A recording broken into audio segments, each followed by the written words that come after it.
ஓம் ஸ்ரீ மகாபெரிவா சரணம். மகாபெரிவா மகிமையில் இன்னைக்கு ஒரு அருமையான அற்புதம் சொல்லலான் இருக்கேன். குருமூர்த்தின்னு பம்பாயில் வேலை பார்த்து வந்தவர். மகாபெரிவா மேலே மிக தீவிரமான பக்தி கொண்டவர்.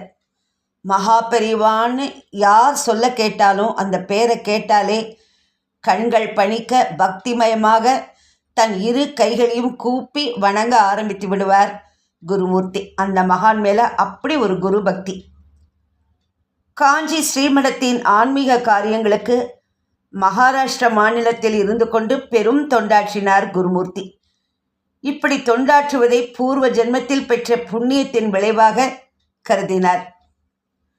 நடமாடும் தெய்வமான காஞ்சி மகாபெரிவாளுடன் நிறைய அனுபவங்கள் குருமூர்த்திக்கு. அவற்றுள் ஒன்றை நாம் இன்னைக்கு பார்க்கலாம். 1982 ஆண்டு மகாபெரிவா மகாராஷ்டிர மாநிலம் சத்தாராவில் இருந்து காஞ்சிபுரத்துக்கு திரும்பிக் கொண்டிருந்தார். வருகிற வழி எங்கும் திரளான பக்தர்கள் கூடி பெரிவாளை வரவேற்றார்கள். மகானுக்கு செலுத்த வேண்டிய மரியாதையை விமர்சையாக செய்தார்கள். முழுக்க முழுக்க நட யாத்திரை தான். தாமரை இதழ் போன்ற மகாபெரிவா திருப்பாதங்கள் பூமியில் பட்டு நடக்கும்போது கூட வருகின்ற பக்தர்கள் துடித்து போவார்கள். மழையானாலும் வெயிலானாலும் பெரும்பாலான வேளைகளில் வெறும் கால்கள்தான். ஆந்திர மாநில எல்லையோரம் அமைந்திருக்கிற ஒரு குக்கிராமத்தில் அன்றைய தினம் மகாபெரிவா முகாமிடுகிறார். மாலை வேளை மெல்ல இருள் பரவத் தொடங்கியது. ஊருக்குள் நுழையும் மகாபெரிவாளை கிராமவாசிகள் அனைவரும் பார்த்த மாத்திரத்தில் பக்தி உணர்வு மேலிட அவரது திருப்பாதங்களில் விழுந்து வணங்கினார்கள். எந்த ஒரு வசதியும் இல்லாத கிராமம். ஆனால் மகாபெரிவா முகாமிட்டு விட்டால் அதுவரை வசதி வாய்ப்புகளே இல்லாத ஊர்கள் அதன்பின் எல்லா வசதிகளையும் பெற்றுவிடுமே. காரணம், அங்கே கால் பதித்து செல்வது சாட்சாத் நடமாடும் தெய்வமாயிற்றே. அப்போது மகாபெரிவா முகாமிட்டிருக்கிற அந்த கிராமத்தின் பெயர் கூட சரியாக தெரியவில்லை குருமூர்த்திக்கு. காரணம், மகாராஷ்டிரா ஆந்திர மாநில எல்லையில் எந்த விதமான வளர்ச்சியும் இல்லாத ரொம்ப சாதாரணமான கிராமம். கர்னூலுக்கு அருகே ஒரு கிராமத்தில் மகாபெரிவா முகாமிட்டிருக்கிறார் என்று மட்டும் தகவல் கிடைத்தது குருமூர்த்திக்கு. அது என்ன கிராமம், கர்னூலில் இருந்து எவ்வளவு தொலைவு, இதையெல்லாம் அங்கு போய் விசாரித்து கொள்ளலாம் என்று தீர்மானித்து மனைவியோடு பம்பாயிலிருந்து கர்னூலுக்கு ஒரு ரயிலில் ஏறிவிட்டார். இவருக்கு 2 படுக்கைகள் வெகு சுலபமாக கிடைத்துவிட்டன. தானும் மனைவியும் சௌகரியமாக படுத்து தூங்கினார்கள். கர்னூலில் இறங்கி மகாபெரிவா முகாமிட்டிருக்கிற குக்கிராமத்தின் பெயரையும் அதற்கு செல்லும் வழியும் விசாரித்து தெரிந்து கொண்டார் குருமூர்த்தி. கடைசியாக ஒருவர் சொன்னார், இந்த கிராமத்தின் கோடியில் ஒரு பெருமாள் கோவில் இருக்கிறது, அங்கே போய் விசாரித்தால் நீங்கள் கேட்கிற சந்நியாசி எங்கே இருக்கிறார் என்று தெரிந்து கொள்ளலாம். அவர்கள் அடையாளம் காட்டிய கிராமத்து கோடியை நோக்கி மனைவியோடு நடக்க ஆரம்பித்தார். ரோடெல்லாம் ரொம்ப இருட்டாக இருந்தது. எதிரில் வரவாழ கூட பக்கத்தில் போனாதான் பார்க்க முடிஞ்சது. பெருமாள் கோவிலுக்கும் வந்து சேர்ந்தார்கள். ரொம்ப சின்ன கோவில். குருமூர்த்தியும் மனைவியும் உள்ள நுழைந்தார்கள். கோவிலுக்குள் இருந்த அந்த பூஜகர் இவர்களை பார்த்ததும் எழுந்து, நீங்கள் யார், என்ன வேண்டும் என்று ரொம்ப அன்பாக கேட்டார். காஞ்சி மகாபெரிவாளை தரிசிப்பதற்காக பம்பாயிலிருந்து வந்திருக்கும் விவரத்தை சொன்னார் குருமூர்த்தி. மகாபெரிவா பெயரை சொன்னதும் அந்த பூஜகரின் முகத்தில் ஒரு பரவசம். ஆமாம், நானும் அவரை இன்னைக்கு தரிசித்தேன். அந்த மகான் இருக்கிற இடம் இங்கிருந்து சுமார் 1/2 கிலோமீட்டர் தொலைவில் தான் இருக்கிறது. பகல் வேளை என்றால் நடந்து போய்விடலாம். ஆனால் இந்த இரவு வேளையில் ரொம்ப சிரமம். காரணம், போகிற வழி எங்கும் வெளிச்சமே இருக்காது. தவிர சர்ப்பங்கள் போன்ற துஷ்ட ஜந்துக்களும் நடமாடும். இப்படி சொன்னார் அந்த பூஜகர். குருமூர்த்திக்கு கண்ணிலிருந்து கண்ணீர் கொட்டுறது. அத்தனை மோசமான இடத்தில் ஏன் தங்க வேண்டும்? மகான் தங்குவதற்கு நல்ல விளக்கு வெளிச்சம் உள்ள, எல்லோரும் சென்று அடையும் விதத்தில் வசதி கொண்ட இடம் கிடைக்கவில்லையா? ஏன் இந்த மகான் தன்னை இப்படி வருத்தி கொள்கிறார்? இப்படி அவருக்குள் கேள்விகள் எழும்பின. ஆனால் இவற்றையெல்லாம் அறியாதவரா மகாபெரிவா? அந்த பூஜகரை பார்த்து குருமூர்த்தி கேட்டார், அரை கிலோமீட்டர் தள்ளி மகா பெரியவா எங்கு தங்கியிருக்கிறார்? ஏதாவது சத்திரம் அங்கு இருக்கிறதா? இல்லை இல்லை, அங்கே ஒரு ரைஸ் மில் இருக்கிறது, அங்குதான் தங்கி இருக்கிறார். நீங்கள் இன்று இரவு இங்கு தங்கி சாப்பிட்டு ஓய்வெடுத்துக் கொள்ளுங்கள். நாளை காலை மகானை தரிசிக்க அங்கு போகலாம். குருமூர்த்தியின் மனம் குருவை நினைத்து ஏங்க ஆரம்பித்தது. நமக்கெல்லாம் அருளை வழங்கி ஆட்கொள்கிற தெய்வம் இங்கிருந்து அரை கிலோமீட்டர் தொலைவில் முகாமிட்டிருக்கிறது. அவரை தரிசிக்கணுங்கிறதுக்காகத்தானே இவ்வளோ தூரம் கஷ்டப்பட்டு பயணித்து வந்துவிட்டு இந்த இரவை மட்டும் இங்கே கழிக்க வேண்டுமா? கூடாது. எப்படியும் மகான் முகாமிட்டிருக்கிற இடத்துக்கு சென்றே ஆக வேண்டும் என்று அவர் மனம் தீர்மானித்தது. மனைவி என்ன சொல்கிறாள் என்று தெரிந்து கொள்வதற்காக மனைவியின் முகத்தை ஏறிட்டார். நீங்க என்ன முடிவெடுத்தாலும் எனக்கு ஓகே என்றார் மனைவி. இந்த இரவிலேயே மகா பெரியவா முகாமிட்டிருக்கும் ரைஸ் மில்லுக்கு சென்று விடலாம் என்று முடிவெடுத்தார் குருமூர்த்தி. பூஜகரை பார்த்து, உங்களோட அன்புக்கும் ஆதரவுக்கும் எங்களோட நன்றி. மகா பெரியவா முகாமிட்டிருக்கும் ரைஸ் மில்லுக்கு நாங்கள் இந்த இரவே போக வேண்டும். அவரை நமஸ்கரிக்க வேண்டும். எங்களை இத்தனை தொலைவு அழைத்து வந்த மகான் இந்த அரை கிலோமீட்டர் தொலைவை எப்படி கடக்க வேண்டும் என்றும் வழிகாட்டுவார்னு ரொம்ப திடமாக சொன்னார் குருமூர்த்தி.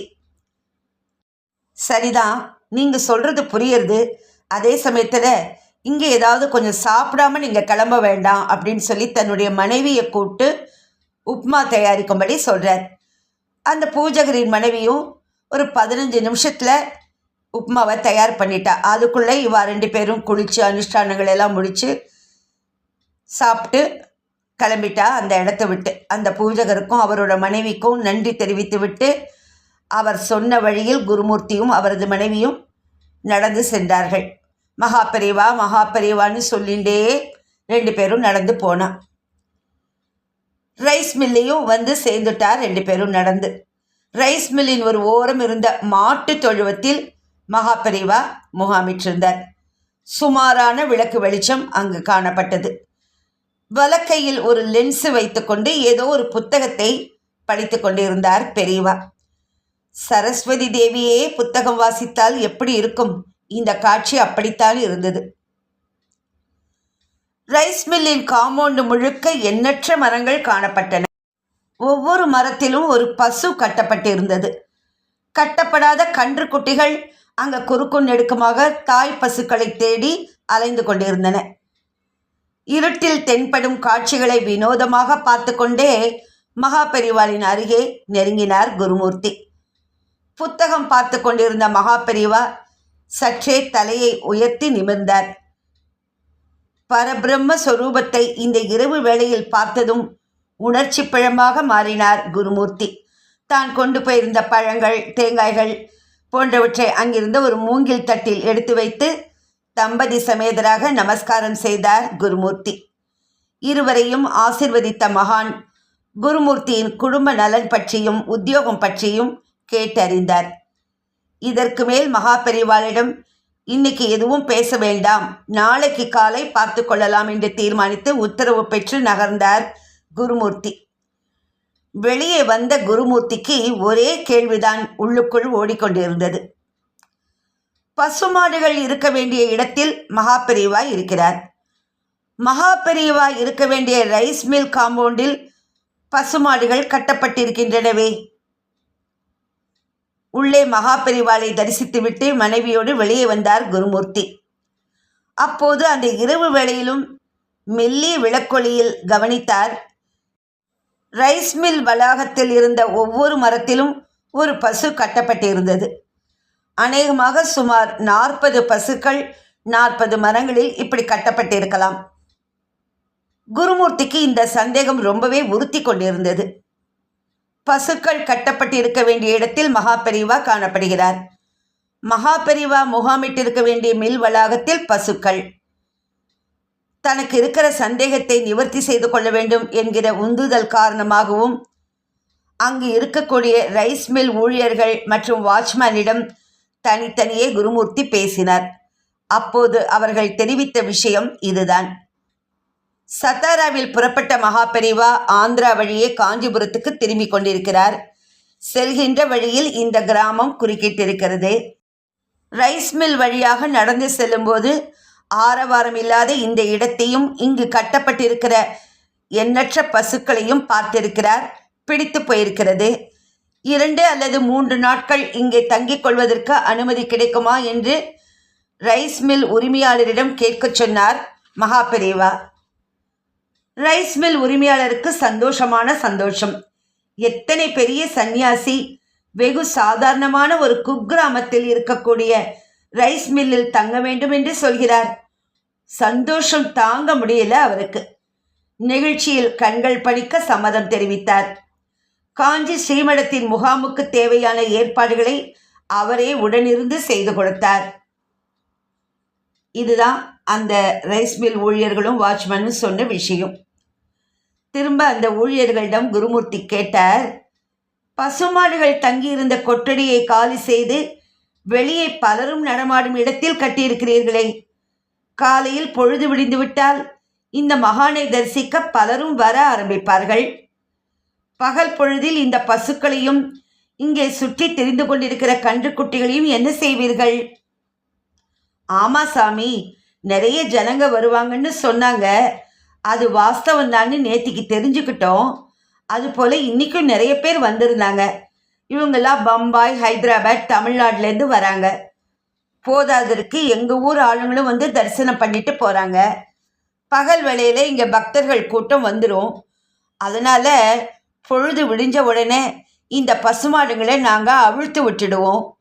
பகல் முழுக்க மேய்ச்சல் நிலத்தில் மேய்ஞ்சிட்ருக்கோம் அப்படின்னு சொன்னார்கள் அந்த ஊழியர்கள்.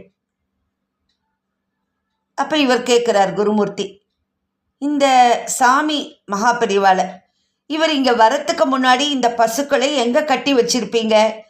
இப்போ சாமி தங்கியிருக்கார் இல்லைங்களா, அந்த கொட்டடியில் தான் எல்லா பசுக்களையும் கட்டி வைப்போம்.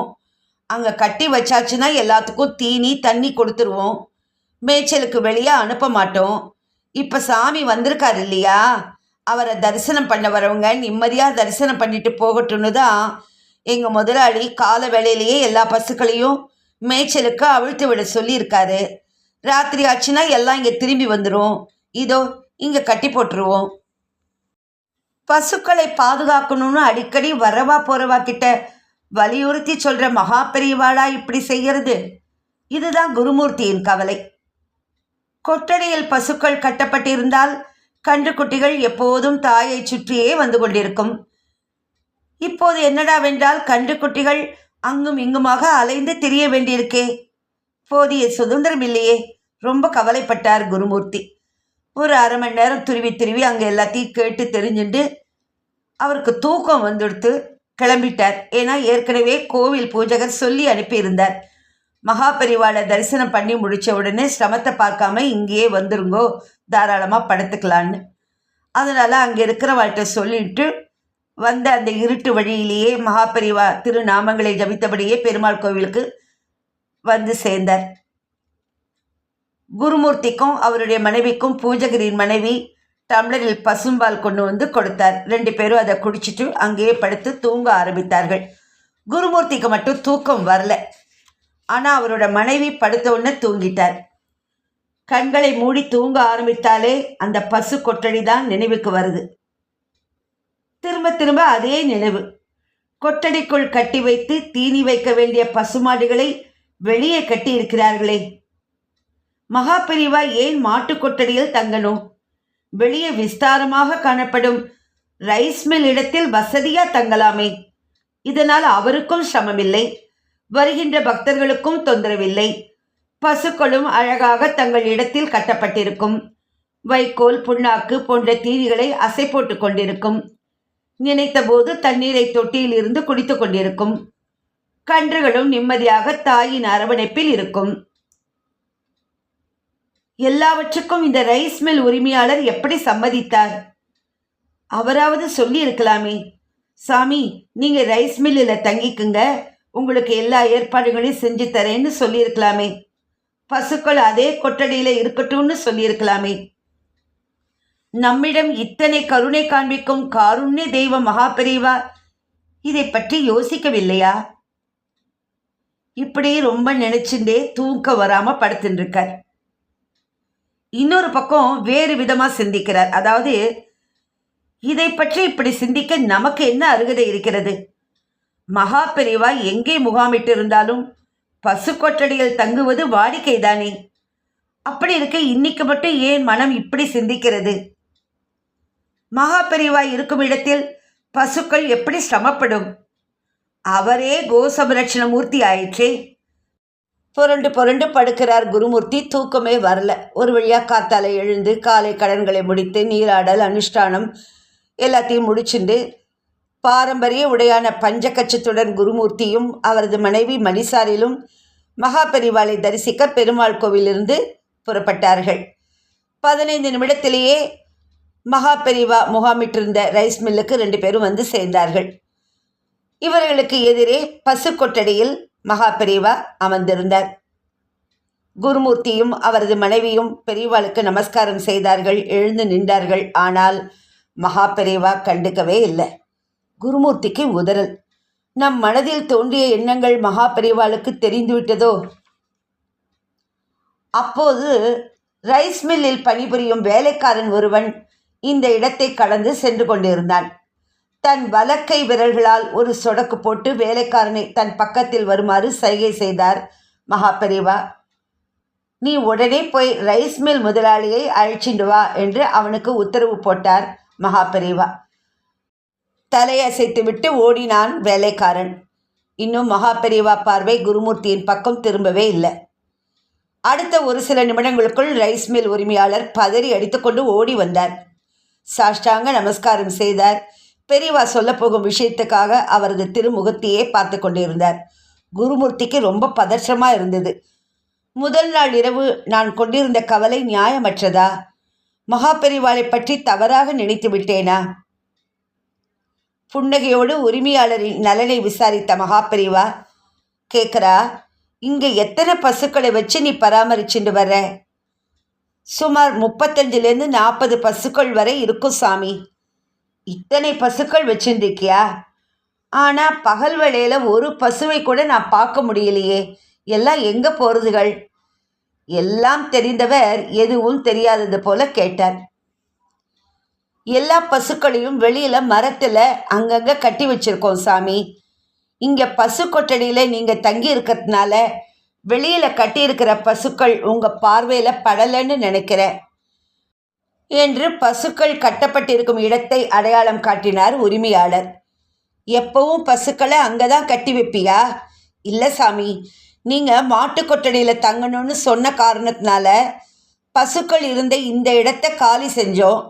இங்கே இருந்த பசுக்களை அவிழ்த்து வெளியில் கொண்டு போய் கட்டியிருக்கேன். நீங்கள் இப்போ தங்கி இருக்கிற இந்த இடத்துல தான் பசுக்கள் எப்பவும் இருக்கும். அது சரி, பகல் வேளையில் கூட பசுக்களை நீ சொல்கிற வெளி இடத்துல பார்க்க முடியறது இல்லையே? ஆமாம் சாமி, பகல் வேளையில் பசுக்கள் வெளியில் கட்டப்பட்டிருந்தா உங்களை பார்க்க வர்ற பக்தர்களுக்கு இடைஞ்சலாக இருக்கும். அதனால் பொழுது விடிஞ்ச உடனேயே பசுக்களை எல்லாம் அவிழ்த்து விட்டுடுவோம். மேயறத்துக்கு வயக்காட்டுக்கு போயிடும்.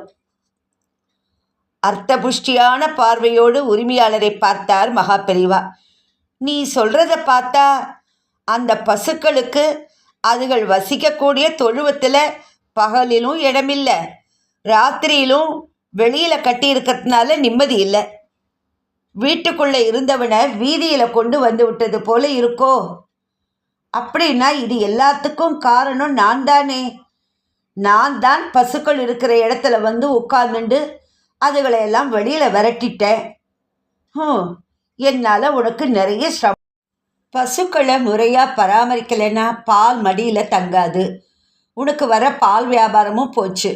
இப்போ நான் தங்கி இருக்கிற மாட்டு தொழுவத்தை எனக்காக சிரமப்பட்டு மாற்றி கொடுத்துருக்கேன்.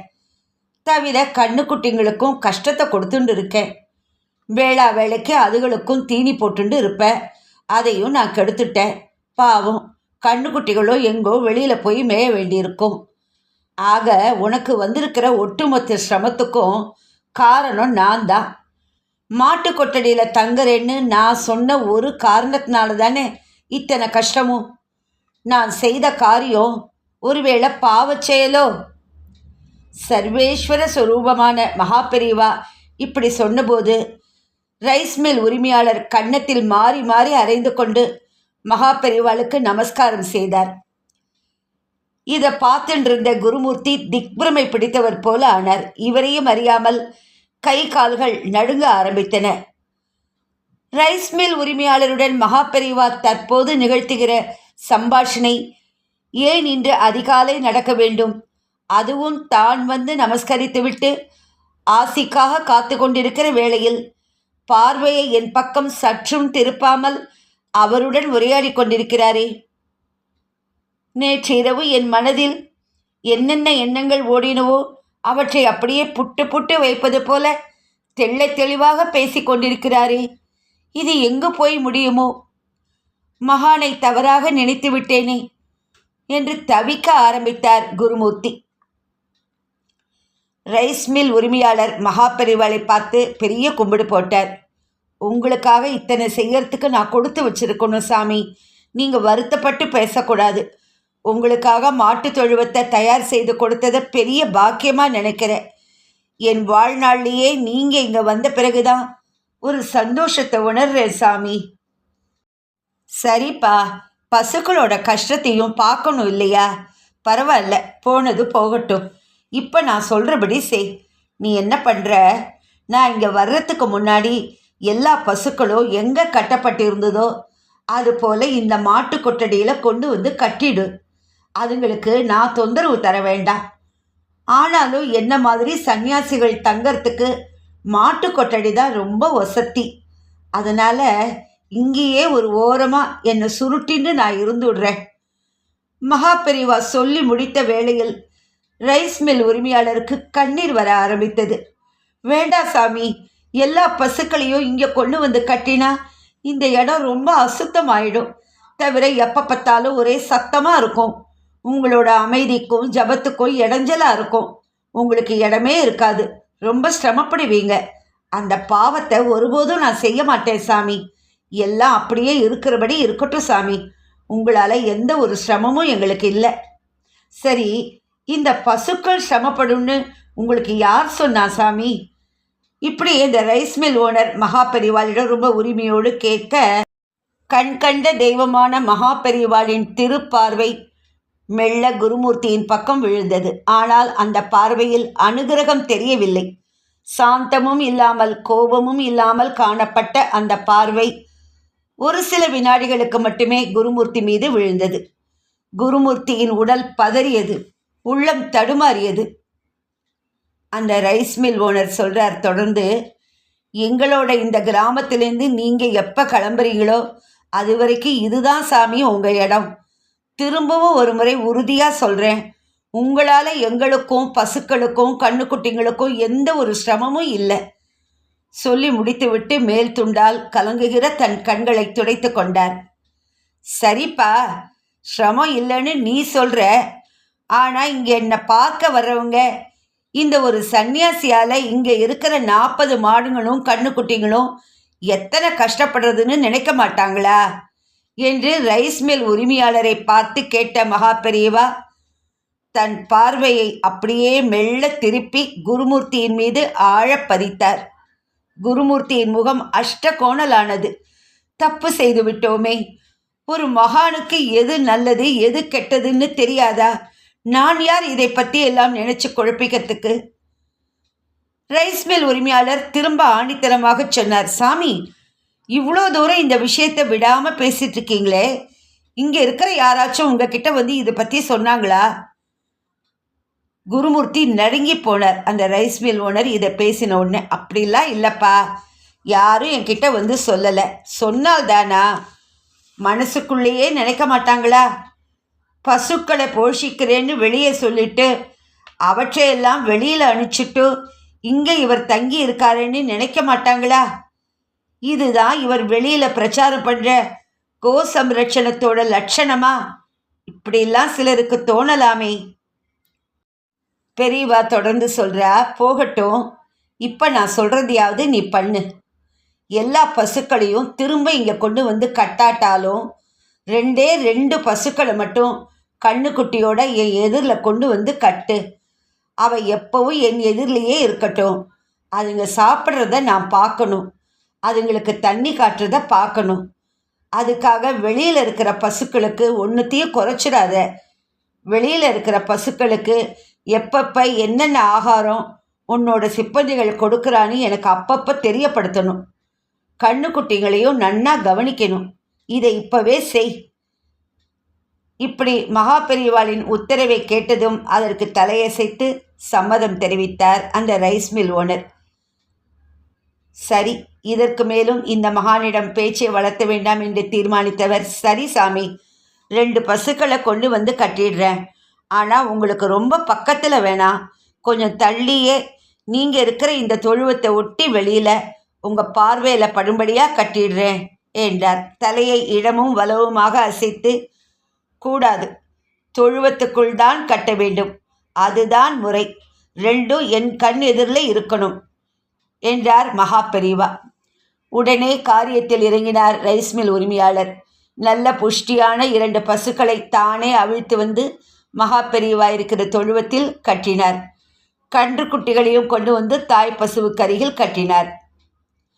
அங்கு பணிபுரிகின்ற ஊழியர்கள் உடனே மலர் மாலைகளை கொண்டு வந்து பசுக்கள் மற்றும் கன்றுக்குட்டிகள் கழுத்தில் போட்டார்கள். இன்னொரு சிப்பந்தி வந்து குங்குமத்தையும் மஞ்சளையும் அவற்றின் மீது பூசிவிட்டார். சாம்பிராணி புகையை கமழ விட்டார்கள். ஒரு ஆரத்தியும் காண்பித்து மணியடித்தார்கள். ஆக மொத்தம் அந்த இடத்தை பார்த்தாலே லக்ஷ்மிகரமாக மாறிவிட்டது. இப்போதுதான் குருமூர்த்தியை அர்த்த புஷ்டியுடன் பார்த்த மகா பெரியவா, என்ன, நேத்திக்கு ராத்திரி இதே எண்ணத்தில் இருந்ததுனால சரியா தூங்கலையோ என்று வெகு இயல்பாக கேட்டதும் ஆடிப்போனார் குருமூர்த்தி. அடுத்து ஒரு சில வார்த்தைகள் தான் பேசினார் குருமூர்த்தி. பெரியவா, என்னை மன்னிச்சிருங்கோ, உங்களோட அனுகிரகம் எனக்கு எப்பவும் வேணும், எங்களை ஆசி பண்ணுங்கோ என்று மனைவியோடு விழுந்து நமஸ்கரித்தார். எதுவும் பேசாமல் தன் 2 திருக்கரங்களையும் உயர்த்தி தம்பதியரை ஆசி புரிந்தார். தன் அத்தியந்த பக்தனது மனதில் என்ன எண்ணம் ஓடுகிறது என்பதை உணர்ந்து அதற்கேற்ப நடந்து அவனது மனம் திருப்திப்படும் வகையில் நிதானமாக நடந்து கொண்ட மகா பெரியவாளை என்னவென்று சொல்வது? மகா பெரியவா போன்ற மகான்கள் செய்யக்கூடிய செயல்பாடுகளில் எந்த ஒரு காலத்திலும் தவறே நிகழாது. ஆனாலும் பக்தனை திருப்திப்படுத்த பரந்தாமனே ஒரு நாடகத்தை நடத்திவிட்டார் இல்லையா? ஹர ஹர சங்கர, ஜெய ஜெய சங்கர, ஹர ஹர சங்கர, ஜெய ஜெய சங்கர. ஓம் ஸ்ரீ மகா பெரியவா சரணம். நமஸ்காரம்.